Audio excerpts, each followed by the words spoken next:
Buenos días, Álvaro Cedeño y Álvaro Cedeño les saludan en este episodio número 97 de Diálogos con Álvaro Cedeño. Esta es una conversación intergeneracional que toca temas como acción humana eficaz, espíritu emprendedor, transformación de conflictos y políticas públicas.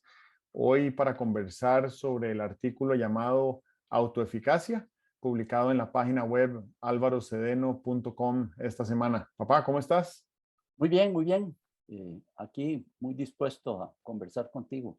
Buenísimo. Entonces, entrémosle de una vez. El artículo de esta semana llamado Autoeficacia, pues tiene muchísimo que ver con acción humana eficaz, que Sí. es el campo de acción en el que te has desenvuelto por medio siglo y del cual, pues obviamente, muchísimas personas, cientos, quizás miles, nos hemos nutrido. Em, Diríamos que la idea que tenemos sobre nosotros mismos y sobre nuestra capacidad de emprender una tarea, eh, relacionándola con el resultado de nuestra acción, digamos, con el éxito, es a lo que denominamos autoeficacia. Y entonces aquí entramos en un juego de cálculo y ese cálculo siento, no lo dices tan específicamente en el artículo, pero siento que tiene que ver con autoestima y con amor propio. Eso fue lo que me quedó del artículo. Y entonces me pregunto, ¿qué deberíamos hacer cuando sentimos que estamos segurísimos de que vamos a tener éxito en un emprendimiento? ¿O qué hacer cuando más bien dudamos de si nuestra capacidad sea suficiente para emprender algo? ¿Verdad? ¿Cómo podemos modificar eh, el concepto, digamos, la impresión, la imagen que tenemos de nosotros mismos para obtener resultados? Siento que la temática es novedosa y pertinente. Entonces, te cedo la palabra para que nos elabores. Ok. Cuando uno entra en contacto con temas como este, le resuenan frases acartonadas de los libros y artículos que haya visto sobre, por ejemplo, autoayuda, ¿verdad? Tiene que tener confianza. Usted va a tirar el penal y si va pensando que no lo va a meter, ¿verdad? Más probablemente no lo mete. Se han hecho mediciones donde ponen a un levantador de pesas a pensar que es capaz de levantar esa pesa que va a levantar y tiene más probabilidades de levantarla que si no hace el ejercicio de pensar que la va a levantar. Entonces, sí, autoconfianza, autoconcepto, autoestima, no es lo mismo que autoeficacia, pero porque la autoeficacia es concreta sobre nuestra capacidad de obtener resultados, pero son como entidades, elementos relacionados con la autoeficacia. Aquí, para fumigar las analogías con libritos de autoayuda, habría que primero decir que el trabajo este al que yo hago referencia está muy documentado, bien investigado y tal. Y no se trata simplemente de la receta de téngase confianza. Yo creo que en esto lo que más, a mí lo que más me aclara es algo que me resulta bien útil, que es el concepto de mentalidad de crecimiento. La mentalidad de crecimiento es enfrentarse a lo que sea, a aprendizajes, desafíos, tareas y tal, pensando que este que va a entrar ahora en contacto con ese reto no es el mismo que va a salir después del reto. O sea que en el proceso de aprender, de resolver un problema, de encarar un reto, en ese proceso yo crezco, ¿verdad? El agente, el que hace, crece. Eso es lo que se llama mentalidad de crecimiento y es radicalmente distinta a la mentalidad fija, ¿verdad? A la idea de, sí, yo soy el que soy, ¿verdad? Eh, yo desde chiquito era muy listo, o yo desde chiquito tenía dificultad con las matemáticas. Pensar en ese sentido, pensar como si uno fuera un ente estático, me parece que es totalmente distinto a tener una mentalidad de crecimiento. Yo digo mucho y me gustaría que la gente se metiera eso, como dices tú, como un mantra. Si yo no soy un ladrillo que los romanos pusieron en Segovia, España, eh, en el acueducto, ahí sigue igualito a como lo pusieron hace 2000 años, ¿verdad? Eh, yo, nosotros, las personas y los seres vivos en general, el gato de la casa, el rosal, la mata que tenemos ahí en el jardín, son seres vivos, tienen mentalidad de crecimiento. Carl Rogers toca el tema del crecimiento de una manera, pero poética, admirable, ¿verdad? Eh, a mí me encantan algunos pasajes donde él dice, por ejemplo, dice, fíjese que yo vivía en Wisconsin y entonces en el invierno poníamos las patatas que íbamos, las papas que íbamos consumiendo, las poníamos ahí en el sótano. Y a mí siempre me maravillaba que cuando ya entraba la primavera, las papas empezaban a germinar y entonces los bejuquitos de las papas se iban orientando hacia la próxima ventana que tenía el sótano. ¿Quién, dice él, le decía a las papas que había llegado la primavera?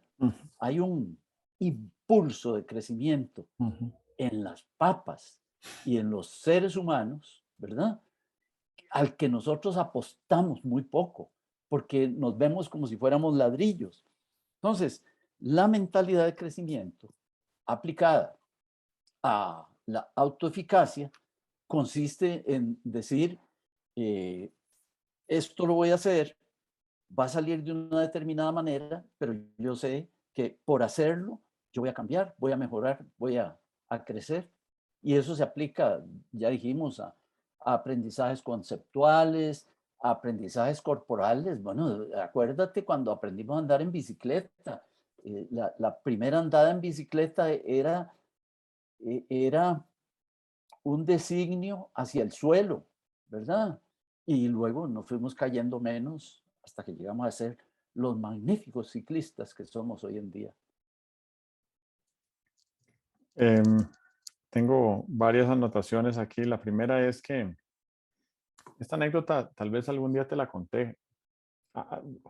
Unas semanas antes del Mundial de Fútbol en Brasil en el 2014, en el que Costa Rica estaba en el así llamado Grupo de la Muerte. Ese es el nombre que se le da a un grupo de equipos en un campeonato donde, eh, bueno, hay más equipos que cupos para pasar de ronda, más equipos buenos que cupos para pasar de ronda. Y Costa Rica está en un grupo donde había 3 ex campeones mundiales. Entonces era casi que, era casi que un designio que, que íbamos a, a morir en el intento. Ujú. Y yo andaba haciendo un trabajo en Vietnam y saludé a un querido amigo y compañero de la universidad. Y entonces él es fanático al fútbol, muy fanático al fútbol. Y me preguntó qué expectativas tenía para el desempeño de Costa Rica en el Mundial de Brasil. Y yo le dije, es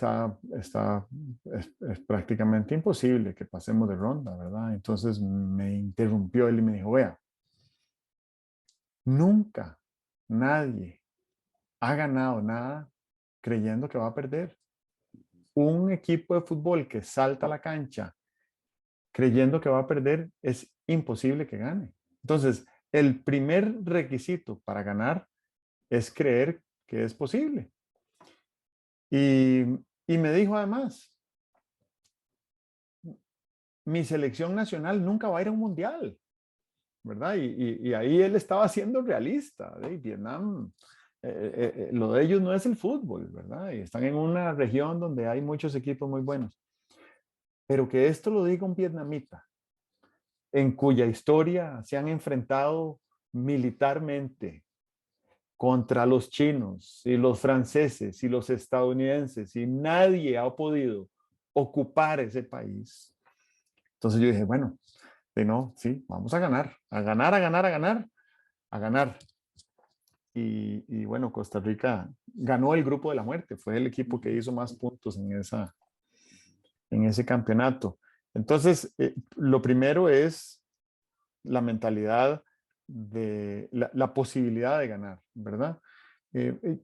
Ahora hablabas y recordaba que hay gente que dice que hay que creérsela, ¿verdad? Hay que creérsela. Difícil de interpretar. Yo ni siquiera sé si en otras culturas de habla hispana se entiende lo que uno quiere decir cuando dice hay que creérsela. Hay que creerse capaces de lograr algo. Pero no basta con decir que hay que creérselo. Y no basta con creer que es posible. Yo creo que eso es como un músculo que se fortalece cuando se ejercita.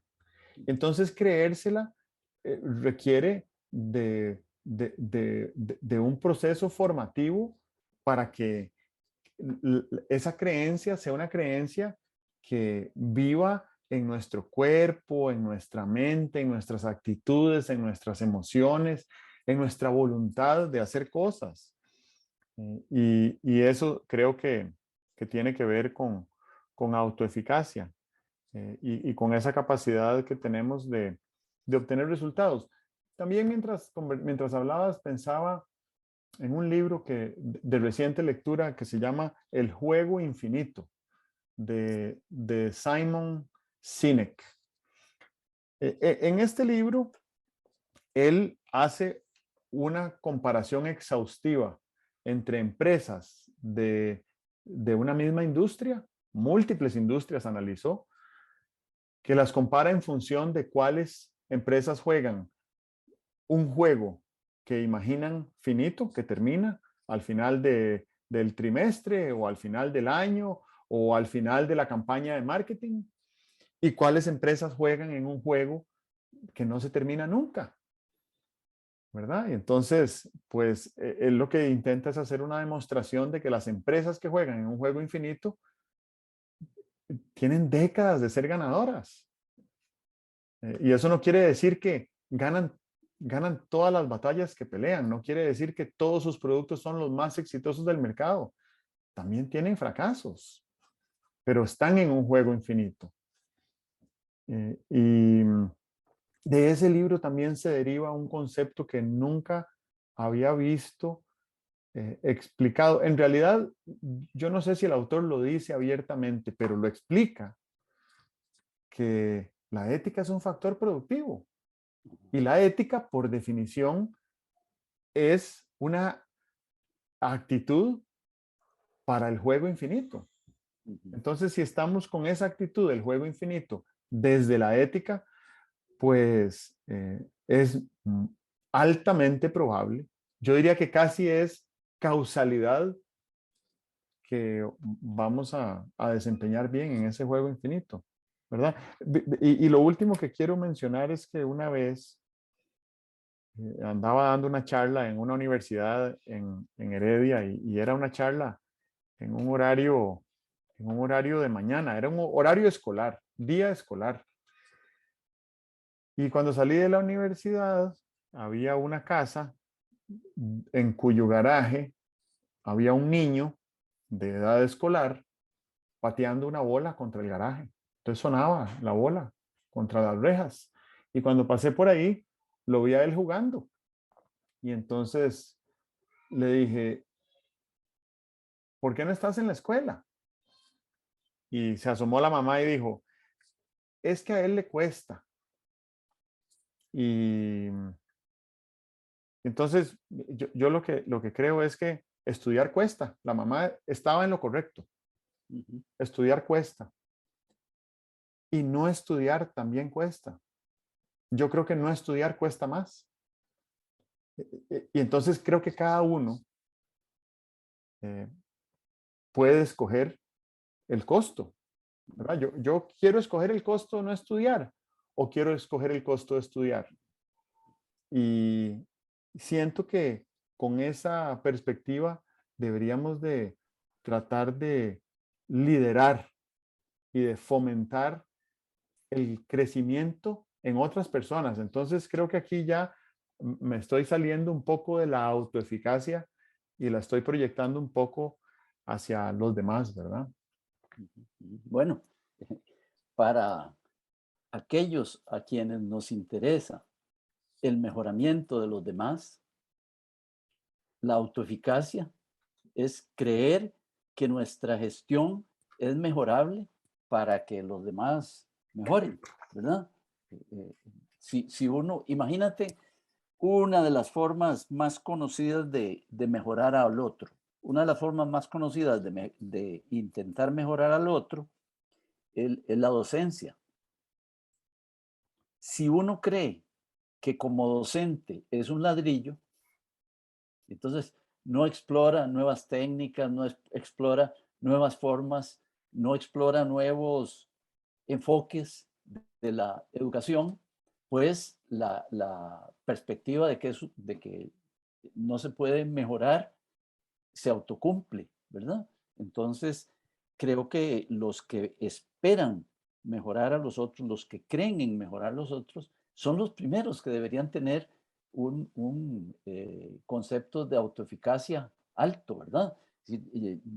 Llevamos un mes de clase y veo muy pocos resultados, pero yo creo que puedo mejorar yo y posiblemente mejoremos todos porque la docencia es un asunto dinámico. Haber visto la docencia como un profesor que da clases a unos oídos cuya expectativa es que estén atentos, eso es muy pobre como, Ujú. como docencia, ¿verdad? La docencia es un grupo que inicia un proceso dinámico, eh, tal vez usando lo que decías hace 3 minutos, cuya finalidad es infinita, Ujú. porque la finalidad de la docencia es infinita. Si tú le estás enseñando a un niño a leer, pero no le estás enseñando a leer para que lea, le estás enseñando a leer para que él haga con la lectura todo lo que pueda hacer con ella. Y si leyendo, se nos convirtió en astrofísico y resulta que como astrofísico hizo no sé qué aportes al bienestar de la humanidad, enseñarle a leer a ese niño, de ahí era un juego casi infinito, ¿verdad? Em, a, a mí me gusta mucho comparar nuestra, nuestra generación actual de humanos con versiones muy antiguas de humanos. Eh, la, la última modificación de hardware que sufrimos en nuestro cerebro, que fue el neocórtex, que nos da herramientas como la intuición, por ejemplo. Esa es una adaptación de hace unos 200.000 años. Y de 200.000 años para acá somos más o menos Los igual de mismos. inteligentes. Sí, somos más o menos igual de inteligentes. Hace 60.000 años emprendimos una larguísima caminata y nos tomó una larga caminata, de verdad, nos tomó como 15.000 años caminar desde África subiendo por toda la costa este de Asia, cruzando el Polo Norte, bajando por Canadá hasta llegar a Argentina. 15.000 años nos tomó caminar de África a Argentina. Y éramos bastante parecidos a como somos hoy en nuestra capacidad de inteligencia, nuestra capacidad de, de colaborar y de coordinar, ¿verdad? Que esa es el superpoder de la humanidad como especie. Lo que nos distingue de las demás especies no es ni el tamaño de nuestro cerebro, ni nuestra capacidad intelectual, es nuestra capacidad de colaborar, de cooperar. Pero, además, hace unos 2500 años, en la Grecia antigua, juntaron la capacidad de escritura de unas letras que organizadas de una manera determinada formaban palabras, que organizadas de una manera determinada formaban oraciones, que organizadas de una manera determinada formaban textos y empezaron a configurar el pensamiento.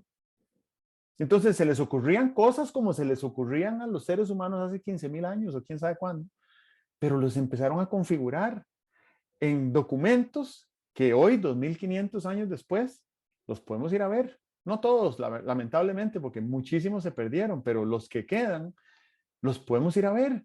Y los leemos y decimos, "Ay, mira, ya esto se les había ocurrido hace 2500 años, yo pensé que se me estaba ocurriendo a mí". Entonces, estudiar o leer es apalancarse intelectualmente en lo que ya ha sido configurado por otras generaciones de seres humanos que vivieron hace 2500 años, que no es hace mucho tiempo, ¿verdad? Y ahí en la Grecia antigua hubo un disparador en la innovación de qué tan eficaces somos eh, traduciendo conocimiento en obra, ¿verdad? Y no sé si alguna vez habrás escuchado la frase de que ya todo fue inventado. Sí. Ya todo fue dicho. Ujú. Yo creo que hay un montón de soluciones que ya existen, solo que si no las estudiamos no las vamos a conocer. Entonces estamos destinados a tener que reinventarlas. Y por eso es que se habla de manera, creo que un poco burlesca y peyorativa de no reinventar la rueda. Si ya está Sí, inventada, eso es. ¿verdad? Entonces, yo creo que esto para decir que en el proceso de aprendizaje, en el proceso de desarrollo de otras personas, en el proceso de enseñanza de la lectura, aprender a leer es algo que no era necesario hace más de 2500 años. No era necesario, no había que leer, porque nadie escribía nada. Y desde que empezamos a configurar en letras y en palabras y en oraciones y en textos, entonces ahora leer tiene un enorme valor, ¿verdad? ¿Para qué? No hay forma de calcular, pero la lectura es una destreza para un juego infinito. Ujú, ujú, ujú. Muy bien. Has tocado ahí algunos temas que son bien importantes.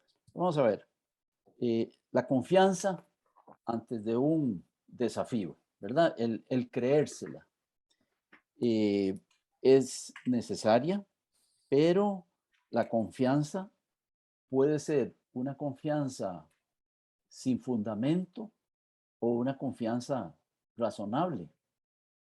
Puede ocurrir que una persona ante un desafío tenga la confianza sin fundamento de decir, claro, yo le entro a eso.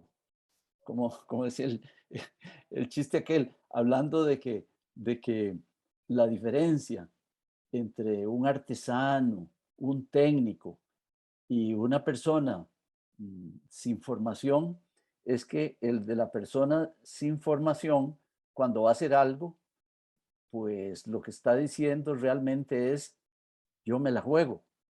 El artesano, el técnico, tiene un aprendizaje sólido, ¿verdad? Ha practicado muchas veces la cosa entonces no se la juega, sino que ejecuta, ¿verdad? Ejecuta unas cosas que aprendió a lo largo del tiempo.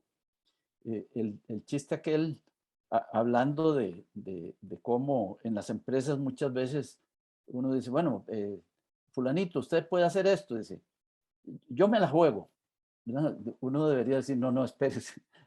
Uno no aceptaría que decirle al cirujano, mire, usted me va a operar, pero ha hecho esta operación otras veces. Dice, no, no, usted tranquilo, yo me la juego, ¿verdad? Uno no aceptaría eso, ni lo aceptaría del piloto de jet, ¿verdad?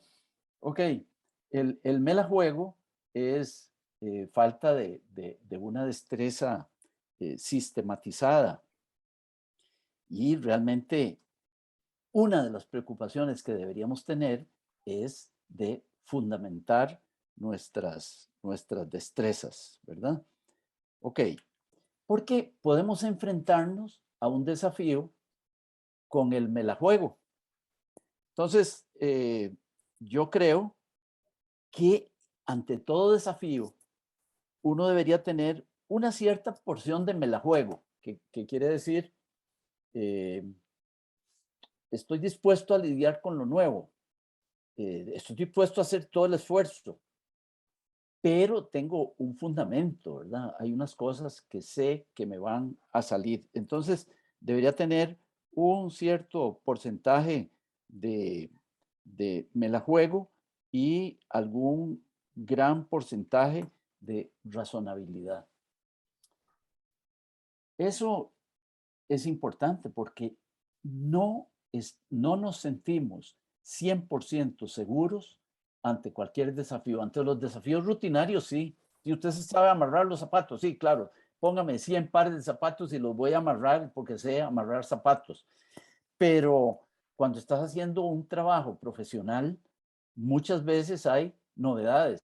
Bueno, cuando el trabajo profesional es de futuro incierto, por ejemplo, en la gestión de empresas, el trabajo de un gerente es de futuro incierto.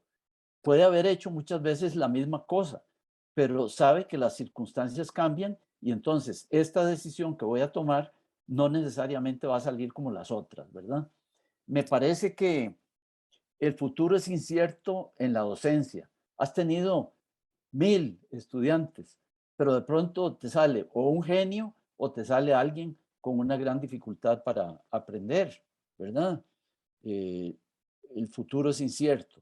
El futuro es incierto, creo yo, en la terapia psicológica, ¿verdad? Sí, claro, había tratado un montón de parejas o había tratado un montón de adolescentes, pero este salió distinto, ¿verdad? Futuro es incierto.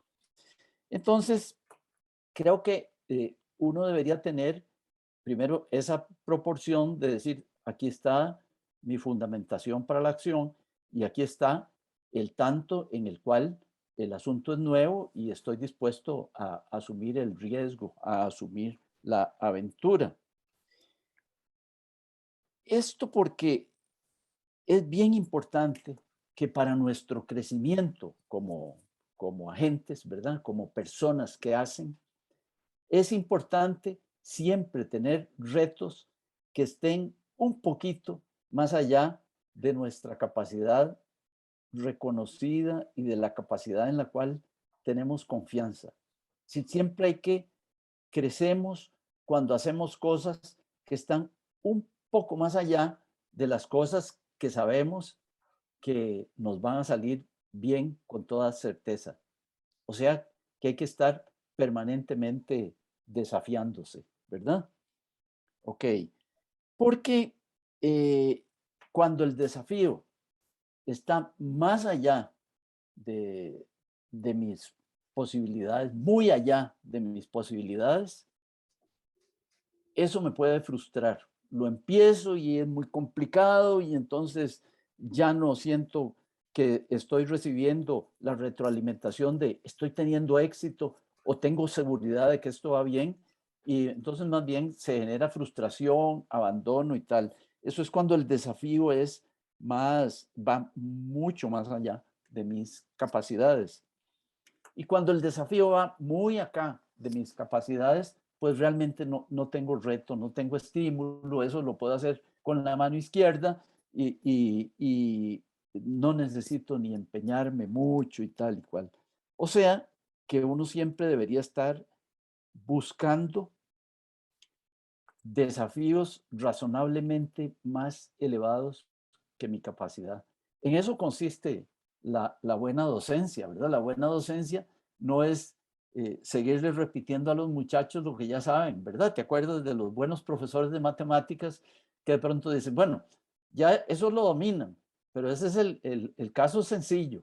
Ahora vamos a complicarlo. Y uno por dentro se encogía y decía, uy, ¿para qué tienen que complicarlo? Bueno, lo complicaban, ¿verdad? Lo complicaban porque ese reto que está un paso más allá de tus capacidades es el que te va desarrollando. El otro comentario que quería hacer, y muy análogo a este que he hecho, es qué pasa cuando llegamos con duda a un desafío, a un encargo, a un empeño, a una tarea. Bueno, cuando llegamos con duda, hay dos tipos de duda. Hay la duda de si esto está un poco más allá de mis capacidades, o hay la duda de, oh, chica, yo no tengo ni idea de cómo se hace esto, ¿verdad? Esa duda, yo no tengo ni idea, ¿verdad? Este, yo sé hacer este corte, pero ese otro corte que me están pidiendo y además que lo haga con unos instrumentos que no conozco, en un material que no conozco, no, hombre, no, ese desafío no lo tome, vaya aprenda primero, ¿verdad? Después lo toma. O sea, que la duda puede ser una alerta para decir, no, esto no lo hago. O la duda puede ser esa, esa vocecilla que nos dice, aún ante algo que hayamos hecho y sobre lo que tengamos eh, habilidades maestras, ¿verdad? Puchica, ¿cómo me irá a salir esto? Esa duda vale la pena tenerla. Mejora la atención, mejora el esmero, mejora la preparación, ¿verdad? Entonces, no combatamos la duda como si fuera señal de falta de confianza. La duda puede ser una lucecita que nos enciende la prudencia para que abramos los ojos, para que nos documentemos, para que tengamos lista ayuda por ahí en caso de que las cosas no salgan. Podríamos, en vez de enfrentarnos a las cosas con esa duda razonable, enfrentarnos a las cosas con una seguridad arrogante, hubris, eh, hubris, yo no sé cómo se dice en español. En inglés es hubris, bueno, en latín debe ser hubris, ¿verdad? Es la arrogancia de esto me tiene que salir bien por ser yo quien soy. Esa, decían los griegos, que es la falta más grande que puede cometerse contra los dioses, porque los dioses entonces se sienten ninguneados porque son los únicos que pueden tener certeza de que las cosas les van a salir, y cuando viene ahí un mortal practicando esa arrogancia, pues hay que castigarlo, ¿verdad? Y hay que castigarlo con el fracaso. Y yo creo que la metáfora griega se cumple, ¿verdad? Al que llega con arrogancia excesiva a un desafío, muchas veces se lo califica, se lo castiga con el fracaso, ¿verdad? Entonces, bueno, ni duda excesiva, duda razonable, nunca seguridad arrogante, que el desafío sea suficientemente razonable y no sea un desafío tan fuera de nuestro alcance que produzca más bien frustración. Muy interesante. Eh, yo, esto me sirve para aportarle un par de elementos más a lo que hablaba sobre la lectura y el lenguaje de la antigua Grecia. El otro día leí una explicación de por qué para entrar a las universidades estadounidenses, y bueno, creo que también es el caso de las universidades en otros lugares del mundo, la prueba de admisión que se hace es una prueba para ver cómo maneja uno el lenguaje y cómo maneja uno un nivel básico de matemáticas. Y la explicación que daban es que cuando empezaron a llegar grandes poblaciones migrantes a Estados Unidos en el siglo XVIII, había una alta necesidad de permitirle a gente que además en algunos casos no eran angloparlantes, enseñarles un mínimo básico de elementos que les permitieran incorporarse a la fuerza laboral lo antes posible. Y lo que les enseñaban era inglés o a leer si ya hablaban inglés y matemáticas para que pudieran incorporarse a la fuerza laboral y trabajar y poder utilizar el dinero en el mercado y demás, ¿verdad? Como manejar esa aritmética básica de números y demás. Y me pongo a pensar qué hubiera pasado si en lugar de haberles enseñado lectura y matemáticas, les hubieran enseñado método científico y arte. A veces siento que lo que no podemos configurar y medir en números y lo que no podemos configurar y comunicar en palabras prácticamente no existe en algunos ámbitos, ¿verdad? De nuestro quehacer. Por ejemplo, lo veo en el ámbito de la política pública. La política pública es así. Lo que no puede comunicar en palabras y lo que no puede medir en números no existe. Entonces, ¿cómo hacemos para crear política pública para estimular el conocimiento y el aprendizaje del método científico? Que es eh, la manera más eh, tangible y concreta de entender la naturaleza, de entenderla con alto grado de confianza. Y el arte es lo que estimula la creatividad y la creación de cosas nuevas. El otro día leía una noticia que parecía chistosa, pero me detuve a leerla y decía que encontraron una comunidad de monos cariblancos en Panamá que estaban entrando a la edad de piedra, porque estos monos han empezado a usar la piedra como herramienta. Y el ser humano pasó por la edad de piedra, ¿verdad? Y creo que a ningún ser humano hoy en día se le ocurriría educar a sus hijos a partir de lo que se aprendía cuando estábamos en la edad de piedra.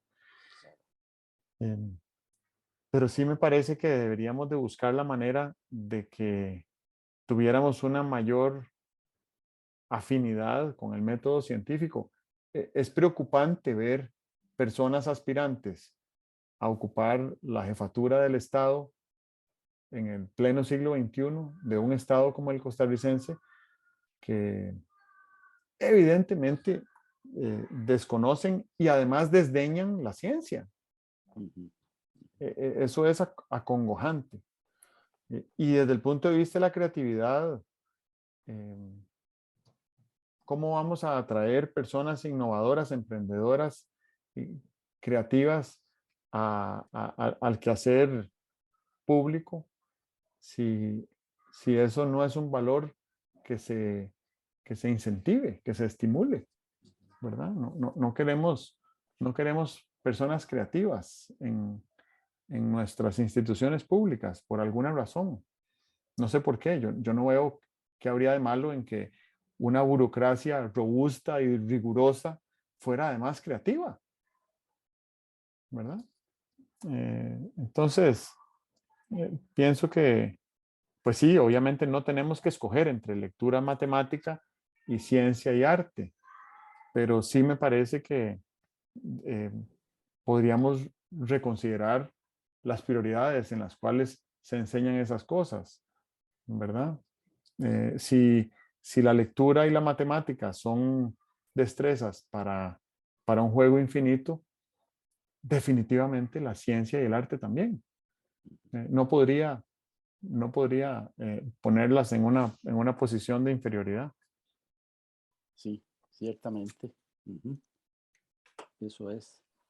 Y me parece que afortunadamente, ¿verdad? Para nuestro crecimiento, el, eh, el software, el hardware, como decías muy bien, el hardware nuestro está bastante invariado desde que se desarrolló el, el sector prefrontal. El software ha venido evolucionando y eh, yo siento que a veces nos empeñamos en tratar de meterle softwares que ya están superados a ese hardware, ¿verdad? Me parece que bastante lo que nos enseñan en la educación formal es software que deberíamos criticar, deberíamos examinar críticamente, ¿verdad? Eh, Cuando hablas de la aritmética, a nosotros nos hace la ilusión de que los niños aprenden aritmética en la escuela y que si no la aprendieran en la escuela, no la aprenderían jamás. A mí me parece que eso es totalmente imposible, ¿verdad? Encontrar una persona que no haya ido a la escuela y a la que le puedas dar mal el vuelto en una pulpería es prácticamente imposible. ¿Por qué? Porque existe en nuestro hardware, ¿verdad? Eh, o en los software inmemoriales que han estado ahí, una cierta capacidad de saber que 10 es más que 9, ¿verdad? Ok. Eh, creo, me parece que deberíamos examinar cuidadosamente y seriamente, ¿verdad? ¿Cuánto del tiempo que estamos invirtiendo en enseñar y desarrollar unas ciertas capacidades es tiempo perdido porque de todas maneras es inevitable que las personas aprendan eso, ¿verdad? Nada más preguntémonos cuántas clases formales sobre manejo del teléfono celular han tenido los muchachitos que tienen 7, 8 años, ¿verdad? Eh, ninguno, y sin embargo, pues han aprendido, es inevitable aprender y la capacidad que tenemos de aprender es enorme. Y pensando en que el tiempo es limitado, ¿verdad? El tiempo es limitado, creo que habría que hacer un ejercicio de estrujamiento y saber qué sacar de la educación formal para enseñar, como tú decías, eh, método científico, y ahora hago una aclaración, y creatividad, ¿verdad? Mm, nos enseñan muy poco a ser más creativos. Yo sobre esto he sostenido por años que éramos muy creativos. No hay un niño que no sea creativo. Y en algún momento empezamos a ocultar nuestra creatividad porque, no sé, posiblemente nos la limitaron. La educación formal, dicen gente, creo que eh, Lord Robinson, Sir Robinson era, Lord Robinson, decía que la escuela nos limita la creatividad, ¿verdad? Claro, y bueno, justo había hecho una anotación para referirme al respecto y estaba pensando en la educación pública. Em,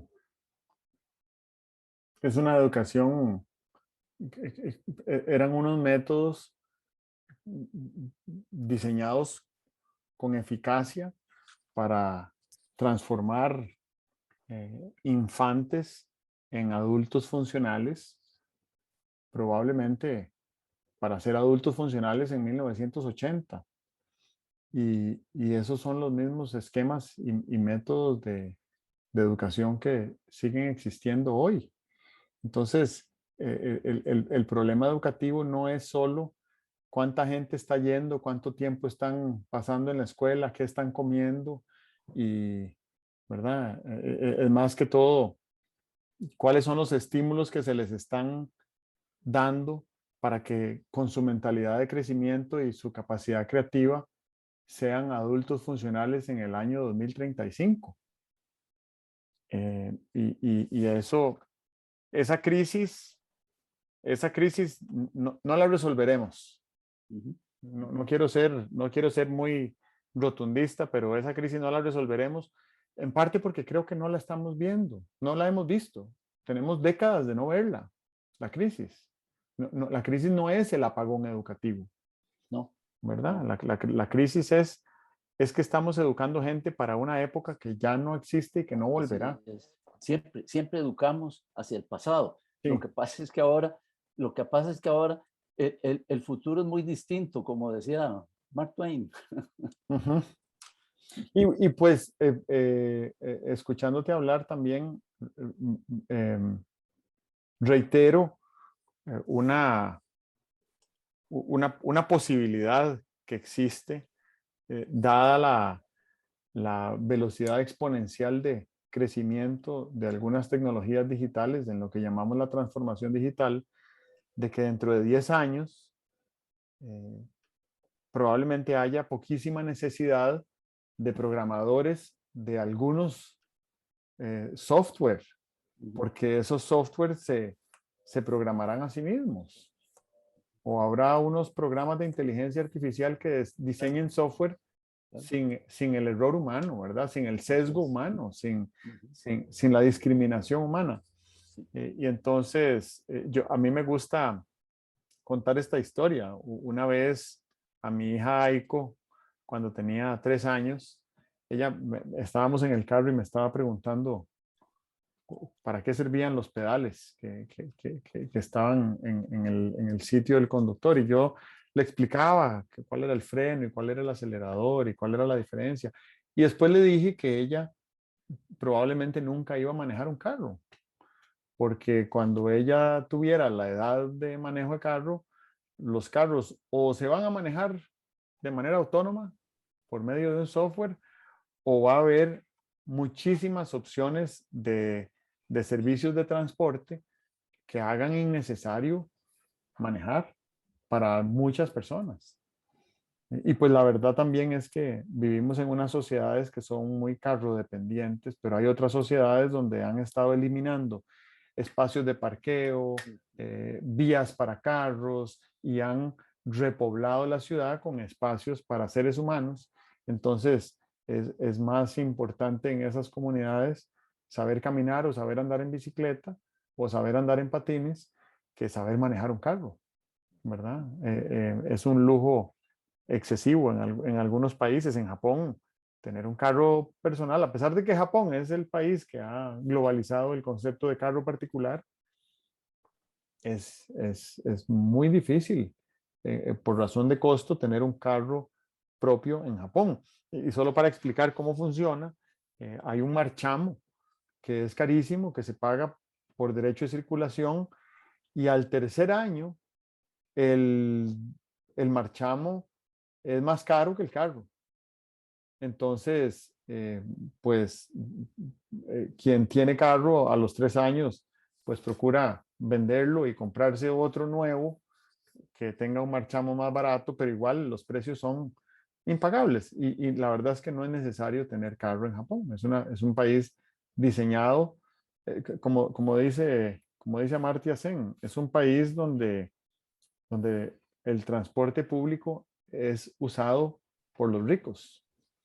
Y cuando tenemos ese concepto de que el transporte público lo usan los ricos, también lo usan los ricos, entonces pues es de imaginarse que es el transporte público de mejor calidad posible y que democratiza el uso de los bienes públicos y de las vías de tránsito, ¿verdad?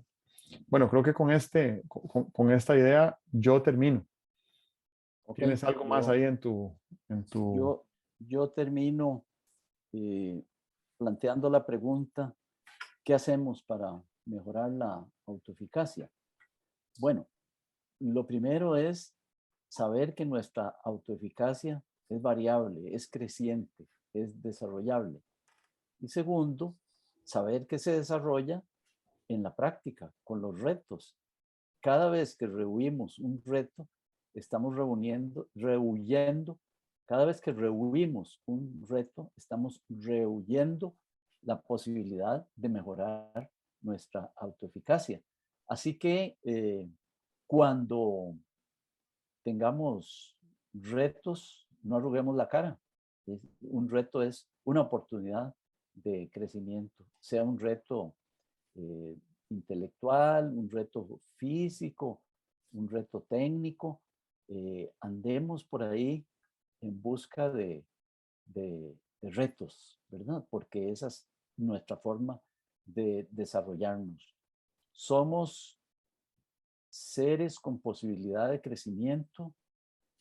El futuro es un campo vasto para nuestro crecimiento y la actitud que tengamos, ¿verdad?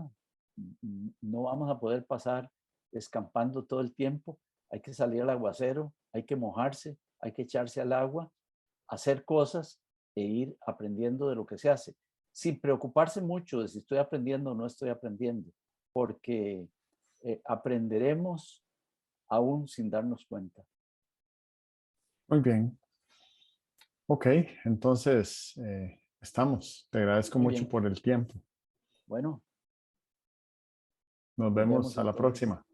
Chao. Hasta luego.